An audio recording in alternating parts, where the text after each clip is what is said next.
Now on WDRB News at 11:30.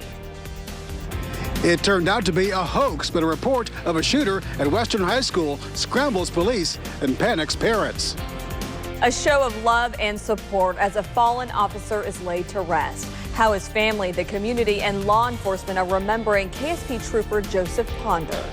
This cold front means big changes for the last weekend of summer. I'll let you know when it can produce some rain, plus when temperatures dip down through the 40s.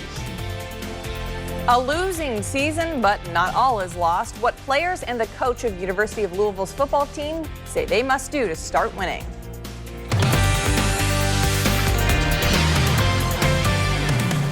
Good morning and thanks for joining us. I'm Valerie Chin. And I'm Rachel Collier. A WDRB News alert this morning. Students are safe and there is no shooter at Western High School. WDRB's Lauren Smith was there as police gave the all clear following a scary morning for parents, students, and staff. Lawrence? Scary is right. It's been that kind of morning here at Western High School. As you can see behind me, some parents are now coming to pick up their children from Western after a scary day. As you mentioned, the all clear has now been given. The report of an active shooter at Western High School was a hoax. No gunman, no one hurt. It all started shortly after 9 a.m. when someone called 911 to report an active shooter in the school. Both Western High and Waller Williams Environmental School were placed on lockdown. No one in, no one out. Students, teachers, and staff all locked down in designated areas. Then armed police did a floor-by-floor search at Western that ultimately turned up nothing. That there have been no shots fired. There have been no shots fired. There are no injuries as a result of any kind of weapon or any type of shots fired. So all students inside the building are safe. Now, in the meantime, worried parents gathered outside the school, some texting with their kids. Misty Woodcock says her daughter was hiding in a closet. He's just telling me that they are telling her to stay in a closet and not to come out until they hear a bell. She said that they just told them that there was an active shooter on the campus, but they don't know where is that or what's going on. But basically just to stay in the closet. And then she just keeps saying, I'm scared, I want to go home. And I just keep telling her to keep praying and to stay down. But how are you feeling right now? Nervous, scared. Nervous and scared for lots of people here today. Now, we're told that school is resuming for students who want to stay, but parents can come here to pick up their child if they wish. For more on that part of the story, let's go down to Samantha Chapman. I'm here at Rockford Lane Baptist Church, where parents met with Shively police earlier this morning to find out what happened and when they could pick up their student. We're going to get it all clear, and then they're going to release the students for the day, and you all just need to go west of the school in the lower lot of Western High School, and you all will be able to sign them out there for the day. But as of right now, everybody seems to be okay. Police say the alleged shooting appears to be just a prank, but parents of both schools are still shaken up. Many left work immediately after getting text messages from their students about the lockdown and didn't know what was going on. I mean, it's scary, especially with all the recent shootings in schools and stuff like that. Like, this is nothing to play with. Like, this is terrifying. It's too close to home. And police recently gave the all clear, and many parents went to Western High School to pick up their student. Reporting live in Shively, Samantha Chapman, WDRB News. Samantha, thank you. Thousands of people are paying their respects today to a Kentucky State Police trooper who was shot and killed this week. WDRB's Stefan Johnson tells us how Trooper Joseph Ponder is being remembered today. Stefan. Good morning. Services for Trooper Ponder are being held behind me here at Severance Valley Baptist Church in E-Town. The parking lot beside me is full of police cruisers from across the country. And then, as you can hear in the background, the sirens, it looks to be Kentucky State Police troopers arriving here at the services for their fallen officer. A lot of the troopers here, a lot of the police officers did not know Trooper Ponder in life, but they do know that he died serving and protecting his community. And it gets somewhat numb in times like this when you have someone die that you may not necessarily have known, but he is still a brother nonetheless. And we all grieve, even if we didn't know him personally. Trooper Ponder was shot and killed on Sunday after a traffic stop. Police believe Ponder was actually trying to find a hotel room and help the suspect who was driving on a suspended license and eventually shot and killed him. Today, police, again from across Kentuckiana and the country for that matter, are here to pay their respects and honor the fallen officer. I can just tell you that the response nationwide has just been absolutely overwhelming. We have folks as far as from Alaska, California, state polices from all over, local agencies from all over, not just Kentucky, other states. It's very clear that our nation is showing their support, especially through the law enforcement communities. And behind me, dozens of Kentucky State Police troopers, Ponder's fellow officers, are arriving here at the church to pay their respects to the fallen officers. After the service today, all of the police agencies who are here will form a motorcade procession that will stretch from the church to the cemetery, and they will escort the trooper to his final resting place. Live in E-Town, I'm Stephon Johnson, WDRB News. Get ready for a change in the weather this weekend. Rick DeLuca lets us know when we'll see some rain. Rick, we tried to hold on as long as we could, but we had to put the sprinklers on our lawn last night. Yeah, get a little brown. Yep. I mean, we are looking at the one rain chance and the only one in that 7-day forecast heading through the weekend. But even then, it's not much. So you're probably going to have to bring the sprinklers out again if you want to keep that lawn looking green. Right now, it is dry. 77 degrees your temperature, seeing a mixture of clouds and sunshine with that south wind at 7 miles an hour and just a touch of humidity with dew points back and through the low 60s. We are mainly dry. Lawrence, Jackson, Jennings County cannot rule out a brief, very light spotty shower, but these storms ripping apart in the dry air that we have across the Ohio Valley. But that will change here tomorrow as we bring in the chance for some rain and storms for parts of the area, but not a washout.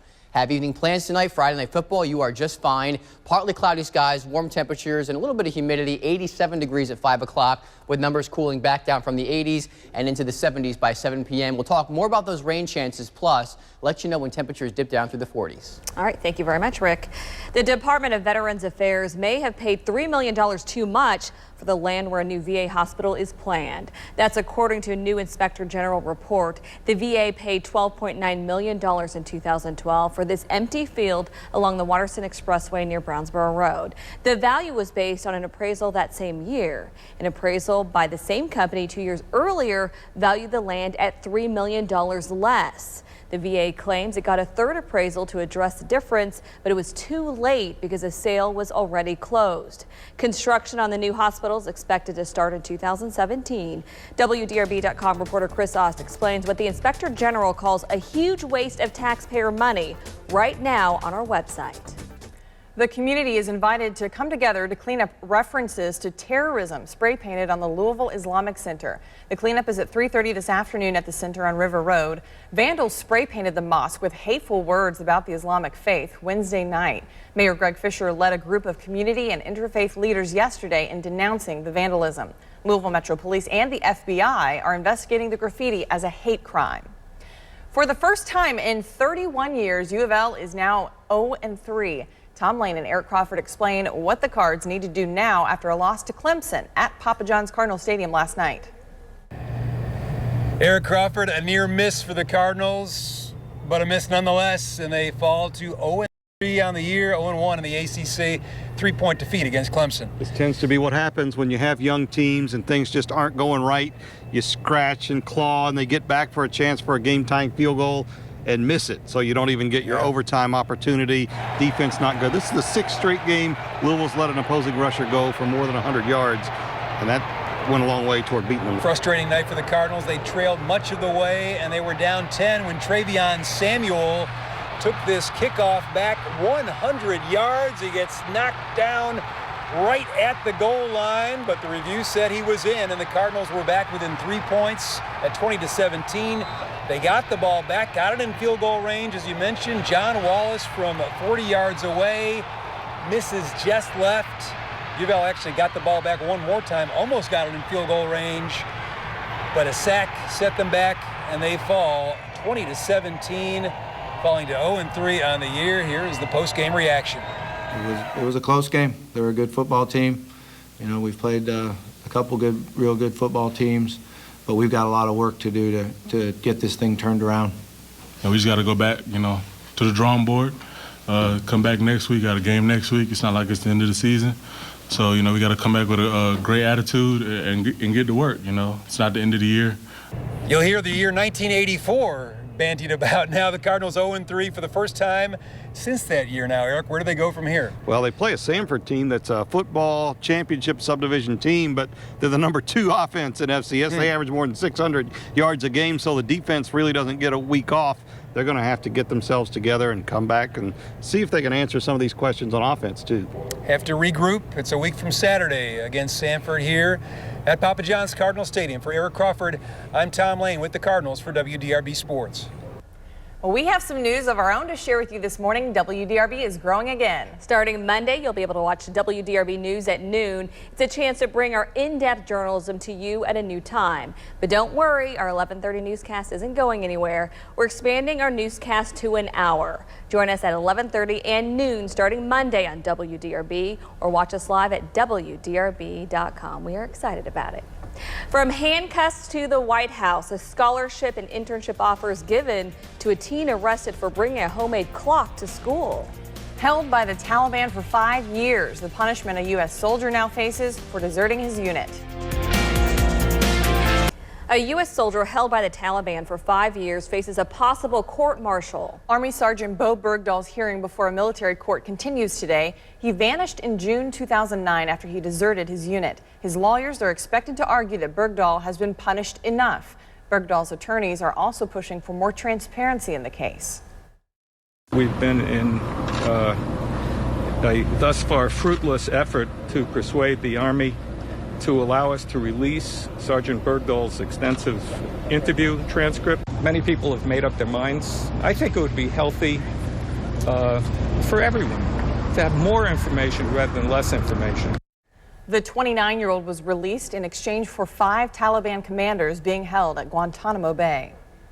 A New Jersey high school football player is suspended for hitting another player with a helmet. The athlete was originally just penalized for unsportsmanlike conduct and continued playing in the game. He was later kicked off the team and suspended from school. A prosecutor will decide whether the team will face criminal charges. The player's mother says her son apologized to the opponent and to officials. I think it's very harsh that he kicked him off the team. I mean, 5-game suspension, make him sit the bench, make him do a bit of water boy, you know, things like that. But, you know, for him to play football all his life, I think is really unfair. The player hit with the helmet was taken to the hospital and had 10 stitches. The Muslim teen arrested for bringing a homemade clock to school has some big opportunities ahead. Ahmed Mohammed was arrested and handcuffed for what police initially called the bomb hoax. Now the teen has been offered an internship by Twitter. The creator of Facebook also expressed interest in meeting him. A former NASA engineer offered him a scholarship to space camp, and he got a scholarship offer from an international business school. He's even been invited to the White House by President Barack Obama for the annual astronomy night. A season to remember, the world weather record that we broke this summer. Rick? Stick around. We have some big-time changes on the way for the upcoming weekend. I'll talk about when we have the chance for some showers and storms, plus when temperatures dip down through the 40s.